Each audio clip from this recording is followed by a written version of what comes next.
Bueno, tratamiento abdominal de prolapso, ¿qué técnica hay aquí?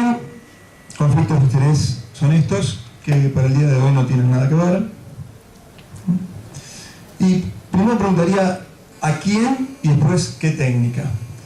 Y para empezar, ¿a quién? Para decidir una cirugía vía abdominal, por supuesto, lo que tenemos que tener primero es un prolapso predominantemente apical, ¿de acuerdo? Y los prolapsos apicales recurrentes y avanzados, en general sabemos que son un desafío, que son un problema solucionarlos, que tenemos una tasa de recidiva en general alta. Y podemos estar discutiendo esto una semana. Están los que se manejan por vía vaginal y los que se manejan por vía abdominal. Yo estoy en todo de acuerdo con lo que dijo Humberto hoy, lo de tratar de ser cirujanos, ginecólogos y poder decidir de acuerdo a cada paciente el tipo de cirugía que uno quiere hacer.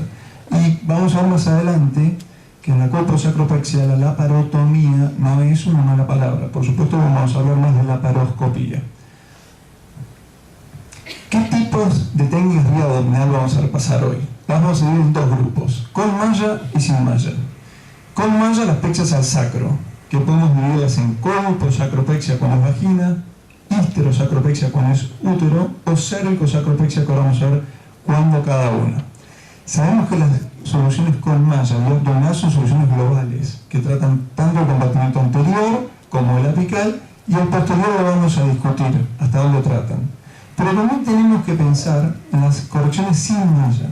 Y acá vamos a completar un poquito lo que habló hoy en Santiago, de la fijación uterosacro alta, las culpoplastias y las correcciones del defecto transversal anterior, que son sin malla, y en este caso lo vamos a hablar vía laparoscópica.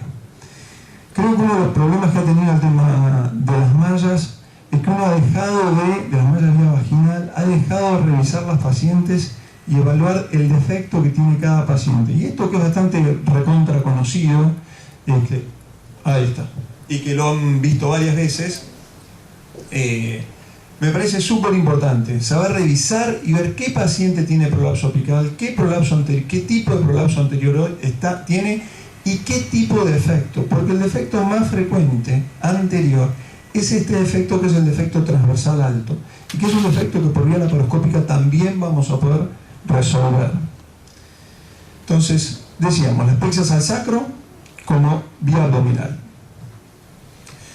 Historia también tenemos que, como en el sacro espinoso, tenemos un montón de historia. La laparotómica por en el 57, la laparoscópica en el 94, y vamos a hablar dos palabritas del robot. En general, ya saben todos que es el gold standard, discusiones más, discusiones menos con la vía vaginal, pero es sin duda para NICE, para Cochrane, para todas las guías, el gold standard. Y con esto de las mallas, que se transformó en un poquito de mala palabra, estamos un poquito de vuelta en esta discusión, y el consenso de uso de malla del 2012, ¿qué dijo? Que muchos prolapsos avanzados o recurrentes van a necesitar malla para su corrección, porque eso es lo que es la colposacropexia, es una corrección con malla, y que la experiencia y el entrenamiento del cirujano son claves para el éxito de la cirugía. Lo que habló hoy el doctor Ferreira me parece súper claro, que estamos acostumbrados a tomar solo la evidencia que leemos, es mejor la colposacropexia, es mejor la fijación sacroespinosa, sin aplicarla a cómo nos va a nosotros, cuánto entrenamiento tenemos nosotros, cuáles son nuestros resultados para elegir una cirugía u otra. Entonces, ¿qué sabemos? Comparado, ya hablé con la fijación sacroespinosa, tiene menos falla apical, menos dispareunia e incontinencia de orina de esfuerzo, pero más complicaciones. Y esto es un poquito del review de Mark, que hizo el único trabajo, como había mostrado ya Guillermo, randomizado, y que mostró que la fijación sacroespinosa tiene más recurrencia, tiene más dispareunia, no es un dato menor en mujeres jóvenes, y que la colposacropexia tiene algo más de complicaciones, un poco más de tiempo de cirugía. La discusión cambió cuando apareció la laparoscopía, porque la vía laparotómica, la colposacropexia, se perdía todo lo que es la cirugía mínimamente invasiva que nos daba la cirugía vaginal. Desde que aparece la laparoscopía, vuelve a competir en términos de mínimamente invasiva. Y ya hay evidencia de sobra que son equivalentes. ¿Siempre en qué manos? Siempre auditando nuestros resultados. ¿De acuerdo? Y lo que también es una realidad es que no está demostrado, por eso decía que la colposacropexia laparotómica no es mala palabra. Y si uno decide que una paciente, por lo que fuera, es para corrección abdominal y no lo sabe hacer laparoscópico, está bien que lo haga por laparotomía. Porque el único trabajo randomizado para valorar calidad de vida y reinserción laboral, etcétera, que se publicó en marzo de este año, entre la laparoscopía y la laparotomía, ¿qué descubrió? Que a diferencia, tenía dos hipótesis. Uno, que uno con la laparoscopía podía llegar más fácil al plano recto vaginal e ir con la malla más abajo, hipótesis. Y dos, que las pacientes se recuperaban más rápido. ¿Cuál fue el problema? En general, nosotros a todas las pacientes que operamos de prolapso con bastante poca evidencia, pero las hacemos de una vida muy tranquila, les hacemos tener restricción física, algunos dicen 6 semanas, otros dicen 8 semanas. Entonces, en general, la reinserción rápida y todo lo rápido que nos puede dar la laparoscopía en una histerectomía común no se plasma en una cirugía de prolapso. Entonces, de vuelta a la pregunta. ¿Estamos entrenados? Porque el gran problema que tenemos, creo todos, y yo me pongo en el primer lugar, es que en general tratamos de echar la culpa a la técnica o a algo que es ajeno a mí como cirujano. Entonces tengo que preguntarnos, ¿estamos entrenados? Si podemos usar de vuelta los datos que nos da la medicina basada en la evidencia para nuestra práctica, ¿no? Y si es la medicina basada en la evidencia la única herramienta para valorar esto, ¿no? Y tenemos que preguntarnos por qué se usa tan poco la laparoscopía por prolapso. Si es porque son cirugías avanzadas, por qué los ginecólogos nos hemos quedado en la cirugía mínimamente invasiva de útero y tan pocas cirugías se hacen por laparoscopía o por vía vaginal y tanto por laparotomía. Y tenemos que, creo, empezar a, si como vemos todas las charlas de hoy, estamos teniendo todos un déficit tanto para hacer cirugía compleja vía vaginal como para hacer cirugía laparoscópica compleja, y tenemos que empezar a volver a la anatomía y disecar como lo hacen la mayoría de las especialidades quirúrgicas, que disecan mucho más que nosotros como ginecólogos. Esto que es el a veces sí del presente debería ser el a veces no del futuro cuando uno hace una colposacropexia. Entonces, para empezar a discutir, entrenamiento. Lo que decía Aristóteles, somos lo que repetimos. Entonces, la excelencia no es un acto, sino un hábito. Tenemos que tratar de manejarnos entre las 2 horas, 2 horas y media. Si nos van a tomar 5 horas para hacer la colposacropexia, probablemente vayamos perdiendo cada vez más terreno con respecto a la vía vaginal. Y esto es entrenamiento. En la laparoscopía, no sé si lo han visto hoy el video de Humberto Dionisi. Humberto Dionisi a mí me impresiona porque él hace todo rapidísimo. Termina el histerectomía radical en 1 hora y media, termina la colposacropexia rapidísimo, todo. Y cuando uno lo va a operar, parece que va en cámara lenta. Se mueve despacio. Porque la laparoscopía es una cirugía de movimientos lentos, pero lo que tiene es estrategia y eficacia. Cada paso que da va avanzando. Entonces, ventajas de la laparoscopía, estamos hablando ahora con respecto a la colposacropexia, obviamente la visión, la magnificación, la distancia del ojo al sitio quirúrgico es constante. Cuando estamos allá abajo a nivel del elevador del ano, si llegamos, lo tenemos a la misma distancia como si fuera la piel en la laparoscopía. Todo el equipo de lo mismo, lo que estamos operando, así que tampoco podemos tapar lo que estamos haciendo, y probablemente respetemos más la anatomía, porque si bien todas las cirugías son cirugías de disección, la laparoscopía es una cirugía donde la anatomía y la disección creo que es lo más importante, ¿no? Entonces, no hay que ser rápido, sino hay que tener estrategia, ¿no? Reglas de la laparoscopía: usar solo planos anatómicos, movimientos divergentes y controlar muy bien el sangrado, porque nos manejamos mucho con las burbujas, como mostró Humberto, que se va abriendo el plano y donde sangra, donde hay agua, ya no diseca, ¿no? Entonces, vamos a ir avanzando un poquito esto. Tenemos que aprender para hacer cirugías de prolapso complejas a disecar los 8 espacios de la pelvis: el espacio vesicovaginal, el espacio rectovaginal, las fosas paravesicales, las fosas pararrectales, el rectus y el espacio presacro. Con respecto a la técnica en sí, no hay discusión. Hoy en día se usa la técnica que se usa malla anterior y malla posterior. Y vamos a ver algunos temas críticos. 1. La disección posterior. ¿Hasta dónde? Cochrane no tiene evidencia en cuanto a los síntomas anorrectales, y si uno se pone a fijar específicamente ¿Dónde dice que es mejor? Ir hasta la mitad de la vagina o hacer una colpoperineopexia, que es llegar a los elevados del ano. Tenemos muy poquita evidencia. Lo que sí es interesante, que este trabajo de Ramaná del 2012, que es de Clement Ferrand, donde hizo un trabajo prospectivo con la colpoperineopexia y encontraron constipación de nuevo en el 27%, con necesidad de digitación para evacuar en el 17%, y dejaron de hacer la colpoperineopexia. ¿De acuerdo? Entonces, repito, a veces es un ejercicio para uno como cirujano muy bueno. Si uno va a ir hasta el elevado del ano, tiene que tomar dos premisas. Uno, no hacer tensión sobre el elevado del ano en esos puntos, sino dejarlos libres de tensión. Dos, dejar un buen espacio para el recto. Tres, la disección. Tenemos que cuidar toda la inervación autonómica que viene pararectal, porque probablemente si uno está disecando mucho esa área, tenga que ver con esto.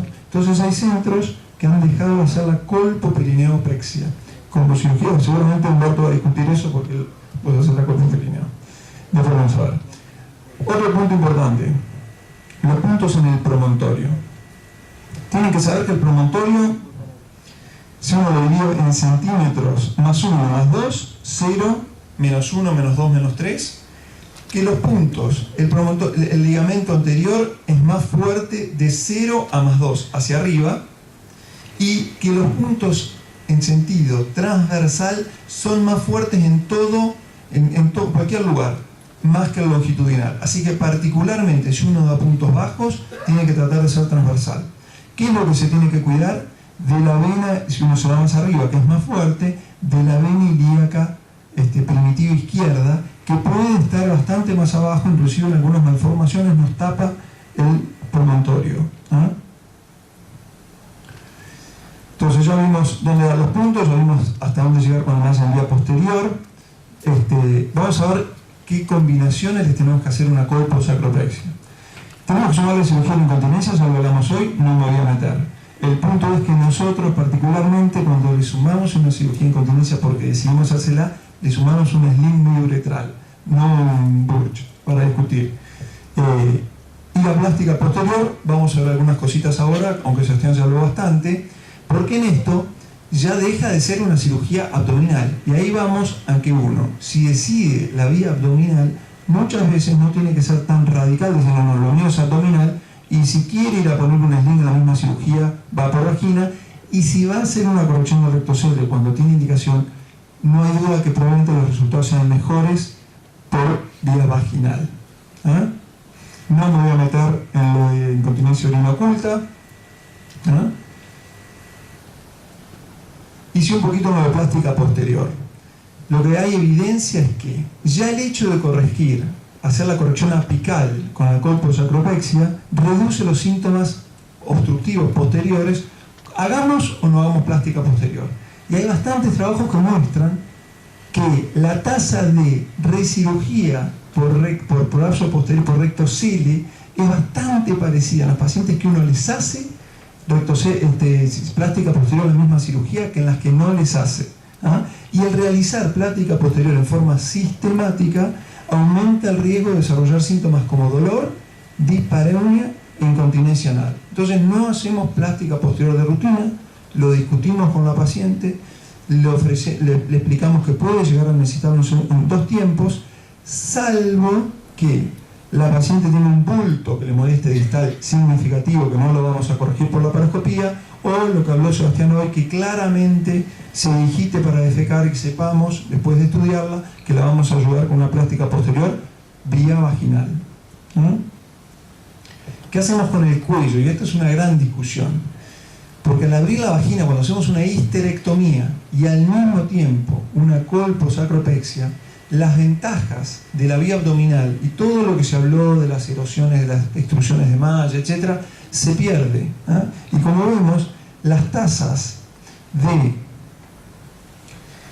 exposición de malla, cuando uno hace la histerectomía al mismo tiempo, son bastante parecidas a las que cuando uno hace una cirugía vía vaginal y pone una malla. Entonces, y es menor cuando uno hace una colposacropexia, ¿de acuerdo?, de una paciente que ya estaba histerectomizada, Pero es muchísimo menor aún, el número más bajo es cuando uno hace una cérvico-sacropexia. Por eso nosotros en general no asociamos histerectomía más colposacropexia, sino que preferimos hacer o una histeropexia, histerosacropexia, o una histerectomía subtotal con una cérvico-sacropexia. Esto es un review con respecto a eso, y en total todos estos numeritos dan numeritos muy parecidos a esto, que es la colposacropexia con histerectomía al mismo tiempo tiene alrededor de un 9% de erosión, y la colposacropexia en pacientes histerectomizadas un 2,4%, es un número bien distinto. ¿Son todas rosas? Bueno, hace poquito sobre este trabajo que lo dejé en inglés porque es bastante sorprendente. Este es el seguimiento a 7 años del CARE Trial, que se publicó ahora, en mayo del 2013. Y la realidad que el CARE Trial, que es el trabajo que hoy estuvieron discutiendo bastante, que es el de colposacropexia, lo siguieron a 7 años y llama la atención cómo va cayendo, fíjense los números, de falla sintomática o falla anatómica, con una falla compuesta de 48 cuando uno hace urotropexia y de 34 sin urotropexia. Entonces los mismos que escribieron el CARE y que ya sigue siendo el gold standard, miren lo que escriben. La colposacropexia es considerada la cirugía más durable del prolapso, para cirugía del prolapso, pero poco se sabe de la seguridad y la eficacia a largo plazo. Nigar y Brubaker, como criterio, como gold standard, la colposacropexia es menos efectiva de lo que deseamos. Y 3, estamos sorprendidos por la magnitud de la falla de la colposacropexia. Probablemente, si uno siguiera con los criterios tan estrictos que siguieron en este trial que está fundado por el NIH, si uno siguiera los mismos criterios para muchas cirugías de prolapso, encontraría estos resultados en muchas otras cirugías, no solo la colposacropexia. Pero lo que sí nos ayuda es para pararnos delante de la paciente a la hora que podemos prometerle a una paciente en términos de curación. Entonces, ¿qué dice NICE? Debemos asegurarle a las mujeres que entiendan que el riesgo de recurrencia después de cualquier cirugía de prolapso, incluyendo la colposacropexia, y el riesgo de complicaciones existe. Entonces, como algunas conclusiones, ¿debemos aprender a realizar colposacropexias? Sí, porque vamos a ver en quiénes es ideal. Si es laparoscópica, es mucho mejor. Es la cirugía que más probada eficacia tiene en mejorar los síntomas vesicales, colorectales y sexuales. Comparado con las cirugías vía vaginal, la paciente que ya viene con una disfunción sexual, la que mejor le podemos ofrecer es la colposacropexia. Y está indicada para prolapsos apicales. Después de la recurrencia de una cirugía vaginal, como dijo Guillermo, en vaginas cortas, que no vamos a poder hacer una fijación sacroespinosa, si la vagina no llega al ligamento sacroespinoso, no la vamos a poder hacer una fijación sacroespinosa. En pacientes, como les dije, con dispareunia preoperatoria, y en pacientes menores de 50 años, ahora vamos a ver por qué, que necesiten malla, que uno decida este prolapso no lo voy a poder corregir sin malla. Porque ese número es un número bastante discutido, pero que está en el consenso del 2012 de IUA, y pusieron 50 que podría ser 52, 55, 56, lo mismo, pero tenían que poner un número, que fue 50, pero después uno lo tamiza de acuerdo a la paciente que está enfrentando, en donde en las pacientes que uno decide poner malla, esto es para cirugía vía vaginal, menores de 50, es muy probablemente que no tengamos beneficio poniendo una malla vía vaginal. Entonces es una paciente que vamos a tener que optar probablemente por una vía abdominal. Después, básicamente, las recurrentes no es lo que vamos a hablar, que es el tema de malla vía vaginal. Robot. Por el momento acá en Argentina, Arturito en general. La realidad es que hizo la cirugía más accesible para más cirujanos. Y eso lo dicen muchísimos cirujanos amigos americanos, que cirugías que no podían hacer por la laparoscopía ahora la están haciendo gracias al robot, pero evidencia cero. Es más, toda la evidencia que hay de robot contra la laparoscopía en colposacropexia, por ahora pierde el robot. 3 palabras importantes de la suspensión sin malla. ¿Por qué? Porque es una cirugía con poca evidencia, la suspensión uterosacra alta laparoscópica. Pero aún así, con poca evidencia, en Australia y en Nueva Zelanda hicieron en 2010 un cuestionario y saben que es la cirugía de elección en las mujeres que desean conservar el útero. Y acá vamos a aclarar una cosa con respecto a lo que habló Santiago Rico hoy, que es la misma discusión que se genera por vagina, cuando uno dice MACOL o dice uterosacra alta. La MACOL es en el uterosacro cuando está llegando a la vagina, y la suspensión uterosacra alta es en donde se origina el uterosacro, que nace inclusive a la lateral del sacro y el ligamento sacroespinoso. Entonces, ese lugar, el primer tercio, la unión del primer tercio con el segundo tercio del ligamento uterosacro, la verdad es el lugar donde está más lejos del uretra. En ese sentido es muy seguro.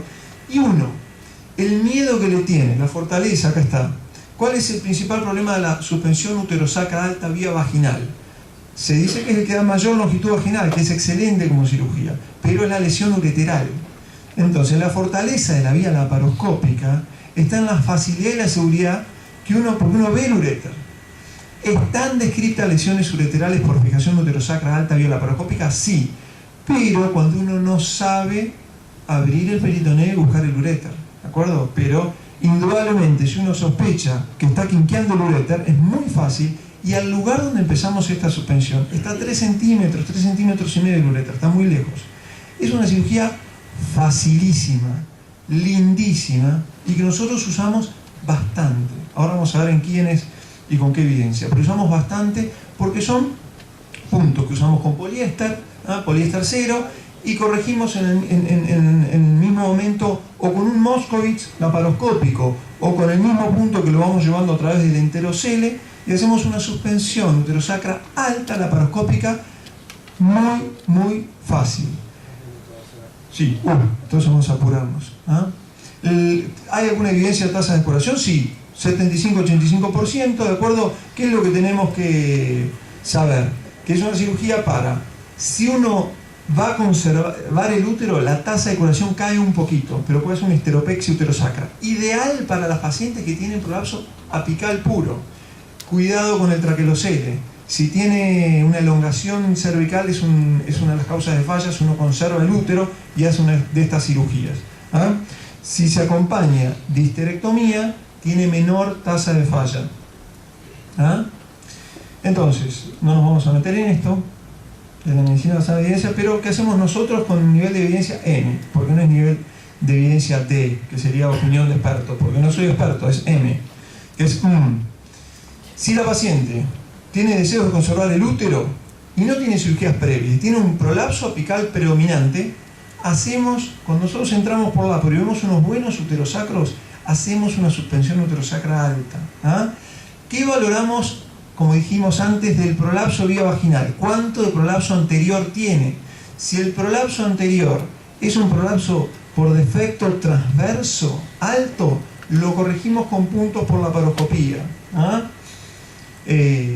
Si la paciente tiene deseos de conservar el útero y es una recurrencia con defecto apical y anterior, histerosacropexia con malla anterior y posterior. Si la paciente no tiene deseo de conservar el útero, con o sin indicación de histerectomía, pero tiene muy buenos uterosacros y es una cirugía primaria, volvemos a hacer una histerectomía laparoscópica con una suspensión uterosacra alta. Lo hacemos bastante. Y si no tiene deseo de conservar el útero, con o sin indicación de HT, y los uterosacros son muy malos, o la paciente es una cúpula, que en general las pacientes con cúpula uno puede tener uterosacros muy hipotróficos, o si es una recurrencia o es un estadio muy avanzado, ahí sí vamos a una histerectomía subtotal con morcelación con cérvico-sacropexia anterior y posterior. Tenemos que aprovechar que estas son pelvis sanas. Muchas veces es mucho más difícil operar una endometriosis profunda que un prolapso, que uno está trabajando con tejidos sanos. Conclusiones: debemos conocer y resolver las complicaciones de esta cirugía seguro. La cirugía vaginal es probablemente la más mínimamente invasiva, pero no podemos perderla, no debemos perderla, pero la colposacropexia debe estar en nuestras consideraciones. Así que yo creo que es las dos a la final, como decía Silvio Soldán. ¿Ah? El prolapso avanzado es complejo y la solución no puede no ser compleja. No podemos utilizar resultados mundiales si no somos capaces de repetirlos. El cirujano es el factor más importante al decidir una técnica, y formarse en Argentina yo digo que no es fácil, dependerá parte de esto de nuestra indicación quirúrgica, a qué escuela podemos enganchar, dónde podemos meternos, y va a ser parte de la decisión. ¿Ah? Y vamos a mostrar un videito que no lo voy a mostrar porque ya estamos sobre el tiempo. Muchas gracias.